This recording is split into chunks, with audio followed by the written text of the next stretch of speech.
Greetings, lovely people, and welcome to Fast Track Reviews, where today we're going to be talking about Marvel Zombies.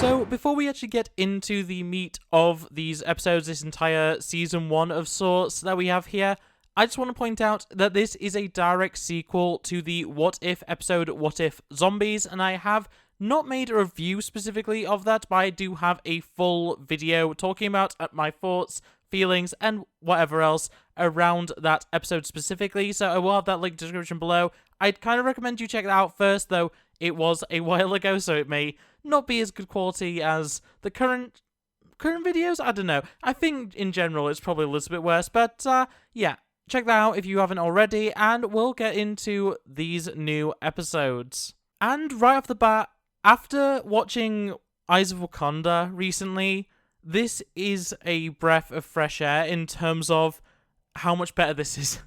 I really liked this, and this comes from someone who is a huge fan of the Marvel Zombies comics. I actually think they are some of the best comics Marvel's produced. I haven't read literally all of them. There's a few of the spin-offs that I haven't touched. But yeah, when it comes to comics from Marvel specifically, Marvel Zombies is my number one, with very little exception. I love Marvel Zombies. And while this is obviously not that similar to, the comics, it's still excellent, and honestly, I'm amazed at how well the MCU is able to do Marvel Zombies, despite the fact that it kind of can't touch upon a lot of elements that make Marvel Zombies good. And yeah, a lot of that comes down to the very interesting character choices they have. So just to quickly go through them, I've split them off into 3 different teams. We do have a very large, quote-unquote, main cast. We have what I've called Team Science, which is Kate Bishop, Kamala Khan, Miss Marvel, and Riri Williams Ironheart initially, along with Friday, who's just, the Friday AI in an Iron Man suit. But yeah, they are a very annoying team to watch to me. I don't enjoy their dynamic, and I don't know if it's going to, come across the same way when we get to watching them in live action, when they get the Champions or Young Avengers or whatever they end up being called. But yeah, I really did not like their dynamic, and obviously, it's a zombie apocalypse, people are going to die, and it is very much a case of both Kate and Riri are killed. I'm not really going to get too much into plot details in this beyond a few more important sections, but I am going to mention a lot of deaths. So if you haven't seen this, I'm sorry I've spoiled essentially the first episode there, but yeah, spoilers ahead for specifically who's going to be dying and who is featured in this. But moving on, so also in what I'm considering Team Science, we have Blade, which is a little bit nonsensical to be in Team Science, but Blade as Moon Knight, interestingly enough, we'll get into that in a second. Yelena Belova, White Widow, Melina Vostokov, and Alexei Shostakov, Red Guardian. So essentially it's the Black Widow team that we know and love at this point, alongside Blade and the Young Avengers, including Friday. So yeah, it's a pretty interesting team. We then have Team Magic, who is Shang-Chi, Katie, Jimmy Woo, initially Wenwu, but once again, characters die in this. Wenwu dies very early on, and Death Dealer. And this is probably my actual favourite of the teams here. I really enjoyed these guys. Not for any particular reason. I just think they work a lot better. I enjoy their dynamics a lot more, and yeah, in general, I really enjoyed, the team that I'm going to call Team Magic. And then we have the sort of OG team, the Team What If, as I'm calling them, which is Peter Parker, Spider-Man, T'Challa, Black Panther, though he, unfortunately, due to a few real-life reasons, as well as a few in-universe reasons, it kind of gets explained away, does die extremely early on, and it is kind of sad, because obviously with the passing of Chadwick Boseman, it throws a lot of issues into how they can actually use T'Challa in future media. And yeah, it does unfortunately mean that we don't get any voice lines or anything like that from T'Challa, which is unfortunate. I would have loved them to have figured something out in terms of just using a previous line from one of the films, or his What If appearances or whatever else. But yeah, as is, I still think they did a good job with Black Panther, but he does die in self-sacrifice pretty early on in episode 2. Also in Team What If, of course, is Scott Lang's head, and then the Cloak of Levitation, of course, which those two combo into one character, essentially. And then we also have the people of Kamatage, which I'll get into a little bit later. So the main cusp overall of these episodes of this series is that mostly Team Science, but eventually Team Magic as well, they kind of team up by the end of episode 2.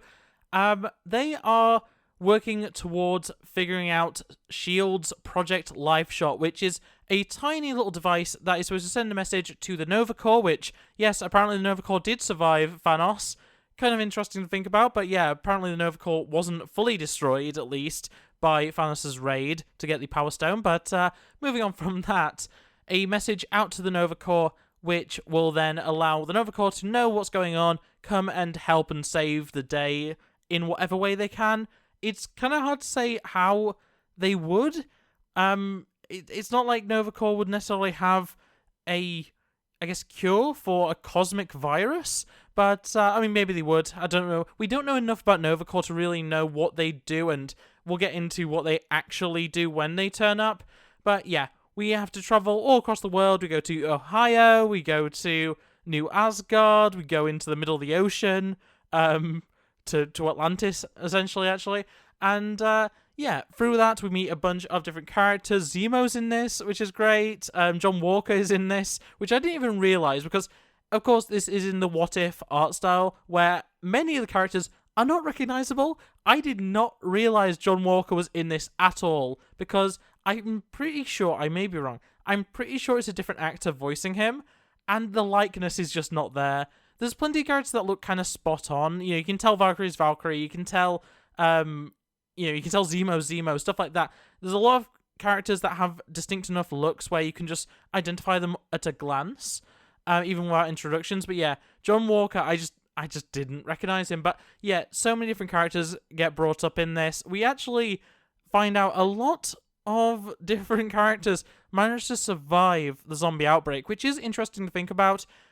One really interesting moment to me is where we see a fight between Icarus, the Eternal, and zombie Captain Marvel, and they are at essentially a stalemate and have been seemingly, at least according to Blade, for a very long time. They are just ongoing battling in the sky, just blasting each other with seemingly similar levels of power. Of course, Captain Marvel is known to be one of the most powerful beings in Marvel canon, especially in the MCU, and Icarus and the other Eternals are, of course, creations of the Celestials. So these are two, major forces in the universe, and it is interesting to see them clashing. And the fact that, the power of an Infinity Stone is seemingly, or, whatever Captain Marvel has been imbued with, is equivalent to celestial power is kind of incredible to think about. And it doesn't really come into play later, so it doesn't really matter. But yeah, this is just an ongoing fight. Icarus versus Captain Marvel, zombie Captain Marvel, of course, I'm sure, with Carol Danvers' full intelligence and everything, and, planning and just general tacticalness.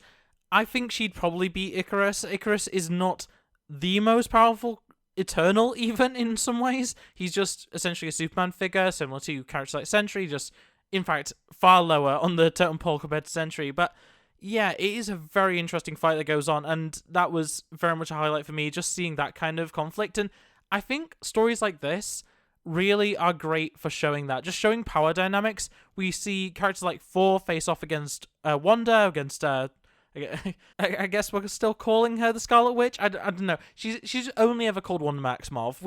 Beyond Multiverse of Madness, the Scarlet Witch is just not a name. Oh, I guess WandaVision to some extent. We're never really having her referred to as a Scarlet Witch, so I don't really know how, hard set that actually is. But yeah, of course, Wanda, I've just completely skipped over all that. Wanda is the queen of the zombies. We kind of knew this based on the trailers, but also based on what happens in What If Zombies. She controls the zombies, she's able to take control of them in their entirety, and she, is the most powerful zombie. She is obviously a cosmic being in her own right in terms of how powerful she is just by default, and with the mindlessness of a zombie, obviously she would very easily overpower anyone else. However, there is a moment where we believe that she is actually cured due to just power of will, I suppose, in reality mending.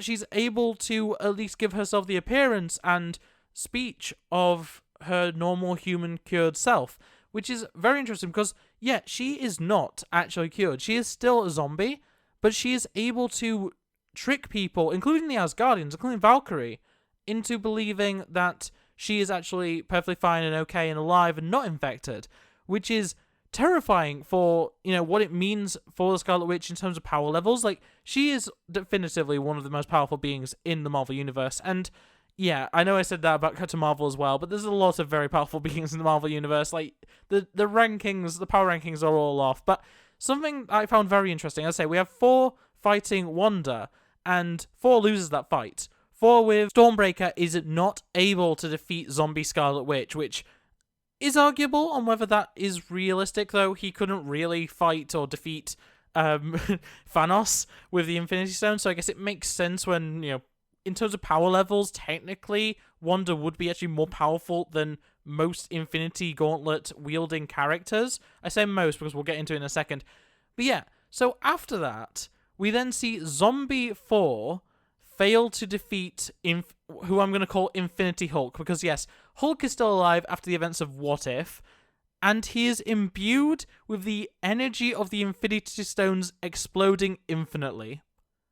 Because, as I said before, T'Challa dies. T'Challa is killed fighting zombie Thanos, and how he does that is he pushes a fully powered up Thanos with the Infinity Gauntlet with all of the gems inside into a molten core of vibranium, causing an entire infinity storm to overtake part of the Earth.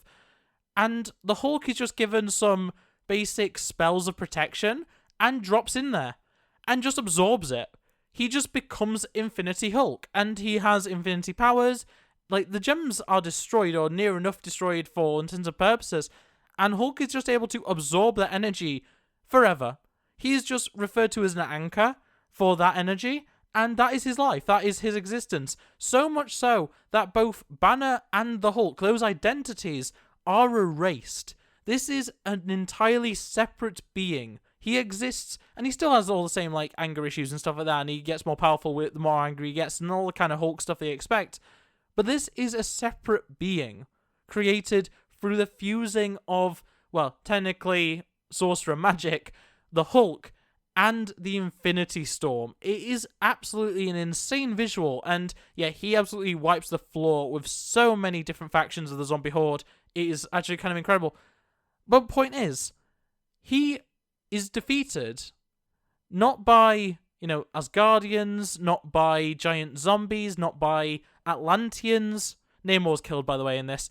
Not by the Hulk, by... It's Kamala, I believe. Did I write it down my notes? Yes, it's Kamala. Kamala defeats Namor because she pops his head with her embiggening, which is something we don't see her use much in this show. And to be fair, not in any of the other media she appears in. I hope that we get more embiggening in the future. It's one of my favourite things about Kamala is that she has the embiggening. I know we get it differently in MCU because it's all the crystal magic stuff, but yeah, I want her to have her more classic embiggening powers, even if it has to be that weird gemstone glow stuff, but that's an argument for talking about Miss Marvel or the Marvels or anything else that she ever appears in. Point is, that ramble aside, it's not all these various super powerful armies that are able to take out the Hulk, the Infinity Hulk. It's simply just the touch of Scarlet Witch is enough to completely just steal that power away and, yeah, destroy everything and essentially reset reality. And that is another key point. The very end of this, we essentially get a House of M No More Mutants moment, but it's technically no more zombies. And I had to write it down because it was such a strong line. The final thing that Wanda says before everything is seemingly reset is, "And so the world begins again." And sure, that's no more mutants. That's no, there are better ways of writing this phrase, but that is so chilling. And especially the fact it is coming from zombie Wanda with regular Wanda's voice and everything. it is such a strong moment from her, and it is interesting because, yeah, I mentioned before, the Nova Corps don't want to save the Earth. They want to quarantine it. They want to ensure nothing leaves it, and eventually they'll, destroy it in some way, presumably. And that is the big thing here. There isn't actually a fix. There isn't actually anything in place to save the day. There is no cure, there is no help coming, the help has arrived, and they don't want to actually solve anything. The only hope, seemingly, that we are given throughout this is that potentially Wanda, through her manipulation of reality, is able to fix things. And she needs Kamala for that. It's not really explained why. Kamala just seemingly has a gift that is required for Wanda to complete the loop and fix things. However, when Kamala eventually does give in to Wanda, reality is reset. Except it's not. Kamala is back in, regular reality the day after seemingly she last saw, Kate and Riri. They go out for boba, and then she starts seeing flashes of the zombie apocalypse again. And Riri is out there fighting the zombies. And it's really unclear what is the true reality of this situation. Riri is screaming for Kamala to, not believe it and not trust in what she's seeing. Honestly, it really reminded me, this is not a great thing to say in a lot of ways, but it really reminded me of the end of Quantumania, where Scott Lang has his, moment of anxiety around whether Kang really is defeated, and it's kind of the same thing here for Kamala. She is faced with the idea that maybe this seemingly ideal world that she has found herself in, that she believes she, helped in restoring, may not be real, and the threat may still be ongoing, and that's how the series ends, which is honestly such a cliffhanger to hold on, is that we don't know if we're going to be getting any more Marvel Zombies. I'm sure we will. I've heard nothing but good things in terms of reviews and everything, so I'm sure people have really enjoyed this show, and the fact that I'm saying all these positive things after saying so many negative things about Eyes of Wakanda, I think says a lot for my thoughts and feelings here. But yeah, legitimately, this is such a strong show that I can only hope and pray that they continue, because there is so much still left to be answered. We still don't know what happened to a lot of the other Avengers. We don't know what happened to a lot of the other heroes in the MCU. There are plenty. By the time of Infinity War, which is when we know this starts, it's around the time that Thanos starts collecting the stones. We don't know what's happened to a lot of different characters. And I will quickly go over, there is a long, long list of characters that we know for a fact are zombies just from this show. I won't get into any of the ones that we know from, the previous appearances in What If Zombies, because any of that could not be canon, potentially. Most of it is seemingly canon, but with that being said, let's just quickly get into it. So, we know Hawkeye is a zombie, Okoye is a zombie, Carol Danvers, obviously, Captain Marvel, Steve Rogers, Captain America, The Abomination, Ghost, Wanda Maximoff, obviously, Namor, Hank Pym, Hope Van Dyne. They're the ones that we see primarily, and I'm sure I'm missing some that I just didn't quite see in the background of shots and stuff like that. But yeah, that's a lot of characters we know for a fact are zombies. And then there's also the confirmed death of both Tony Stark and Moon Knight. We know both of those are dead, and, based on the events of What If Zombies, we know that Tony Stark was turned into a zombie. But yeah, there is a lot of characters still that we just don't know where they are.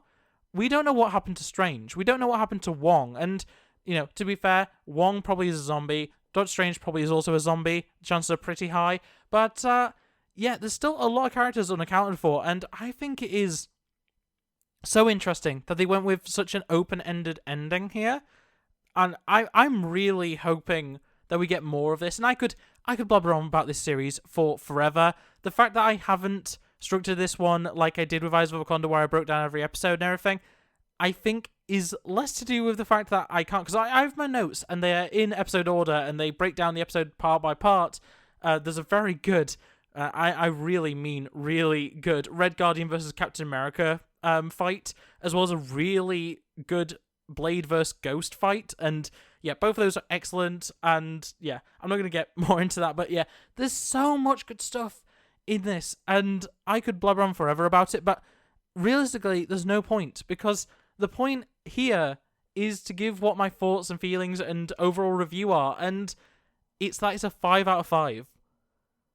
It has to be. It's a 5-star show. It is so good, and I can't believe that it's taken this long for them to actually get this done, because we knew that Marvel Zombies was going to be coming as a full series at some point, and yeah, I can only hope that we get, another series of this, maybe even a longer one. This was obviously only 4 episodes. I'd love for them to do like a full 12-episode run or a 20-episode run, sure, whatever.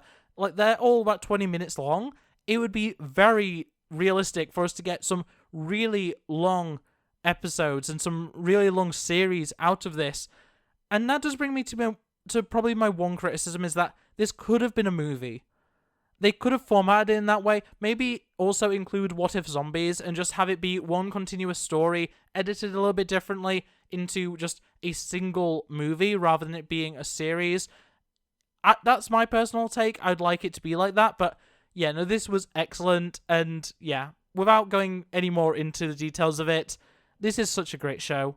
I really enjoyed it, and I can't wait for there to be more of it, and there better be more of it, Marvel. I really want more Marvel Zombies. But with that being said, that's going to be it for this review, so I hope you enjoyed. If you did, make sure to like it, subscribe, and turn on the bell so never miss an upload. Otherwise, come below your thoughts and feelings on Marvel Zombies, and I'll see you next time.